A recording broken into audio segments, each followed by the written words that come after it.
I just want to give you an idea of what I'm looking to do and how I'm coming about it.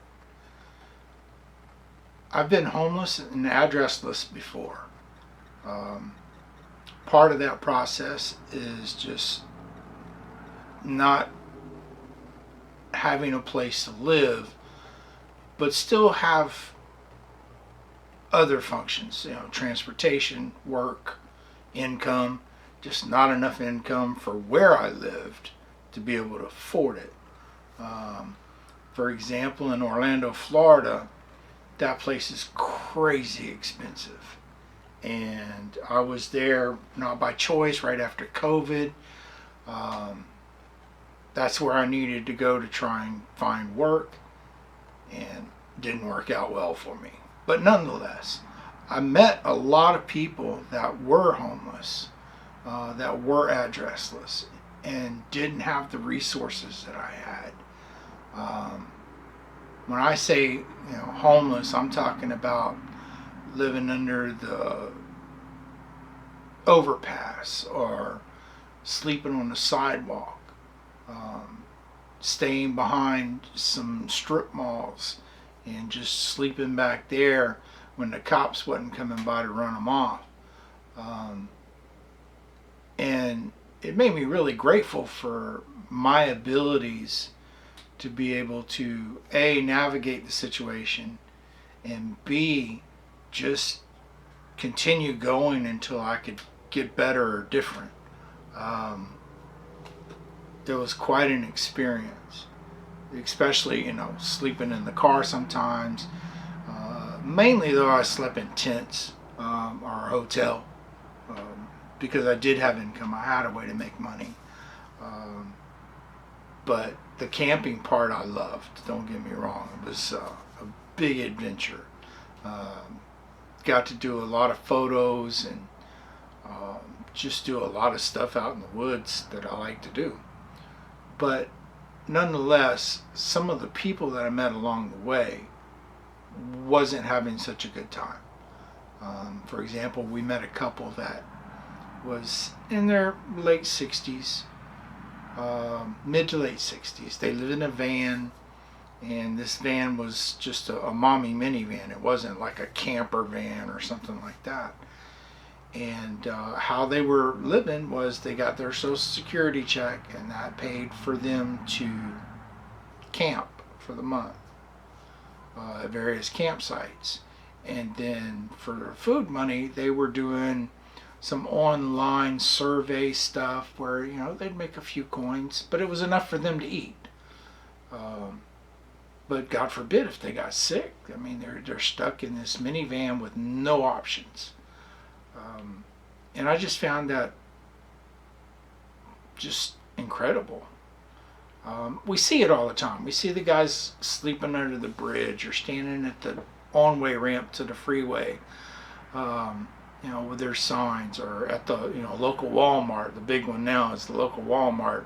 You'll see a lady sitting there with 3 kids, trying to hustle up money for food. And everyone gets uncomfortable when they see that, first of all.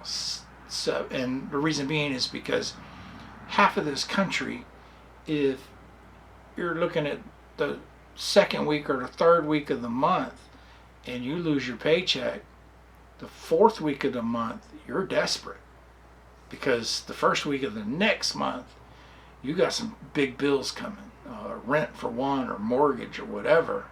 And most people don't have it. Most people don't have a savings account that can support that. So when they see that these people are, at that next step in their life, if something happens to them, it makes them very uncomfortable. And then the other attitude is, oh, well, they're just drug addicts. Everybody on the street's drug addicts. That's not true.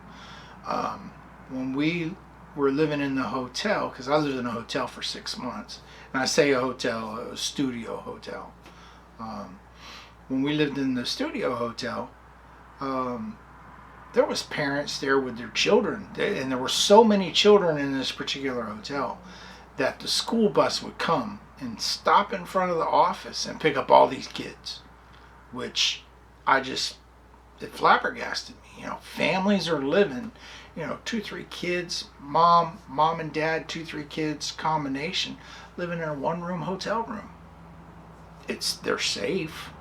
I assume the kids are eating, fairly well, but we got to do better as a country, as a society, as humanity. And that's one of the things I want to do. As I start this thing, I'm starting it with no budget, but big compassion. And I think that I would like to see across all the major metropolitans, just outside of it, some hydroponic or aquaponic greenhouses set up to where we can help feed these people. And with that, you're going to need manpower to do it, whether it be volunteers or take some of these people and pay them. It's a way to introduce work into the area. It's also a way to teach these people how to live. Even if they go out and live out in the woods, they'll know how to grow and to feed themselves. But anyway, that's my thoughts as to where I want to take it. One of the things you're going to see me doing is turning to a lot of scripture. I think the Bible tells us all about how to address this and where to go with it. But anyway, that's kind of my introduction as to what I'm looking to do.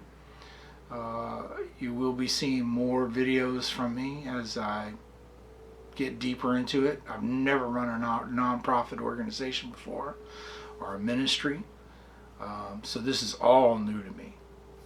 So hopefully you guys can bear with me as I stumble along to learn how to do it properly.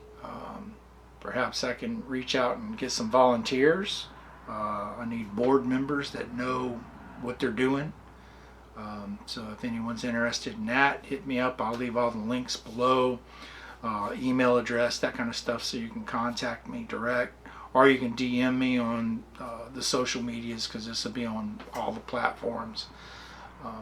Anyway, thanks again for taking your time and hearing me out, and hopefully we can put something together that you could be proud of, I could be proud of, and we can help a lot of people. That's the important thing, is just help people. That's the Christian thing to do. That's just a human thing to do, and that's where I want to be. Thanks, and have a great day.